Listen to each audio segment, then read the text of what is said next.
சற்றுமுன் வெளியான தகவல் தங்கம் விலை வரலாறு காணாத அளவுக்கு புதிய உச்சத்தை தொட்டு வருகிறது.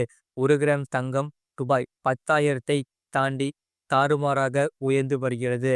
அந்த வகையில் நேற்று மாலை ஆவண தங்கம் 1 கிராம் ரூபாய் 10,060க்கு விற்கப்பட்டது. இதுபோக ஜிஎஸ்டி செய்கூலி சேதாரம் தனி கில்லி போல தங்கம் விலை இருக்கிறது. இதனால் செப்டம்பர் 16, 17 தேதிகளில் அமெரிக்க மத்திய வங்கி கூட்டம் நடைபெறுகிறது. அதில் வட்டி குறைப்பு வருவதற்கு வாய்ப்பு இருப்பதாகவே சொல்லப்படுகிறது. இதன் காரணமாகவே அமெரிக்க மார்க்கெட் 5% உயர்ந்துள்ளது. அமெரிக்க பொருளாதாரம் மிக மோசமான நிலைக்கு போய் கொண்டு இருக்கிறது. ஏஐ காரணமாக அமெரிக்க பங்கு சந்தை ஓரளவுக்கு உயர்ந்தாலும் அது தற்காலிகமானதாகவே இருக்கும். முழு வீடியோ லிங்க் கீழே இருக்கு. அதை கிளிக் பண்ணி பாருங்க. மறக்காம லைக் பண்ணிக்கோங்க.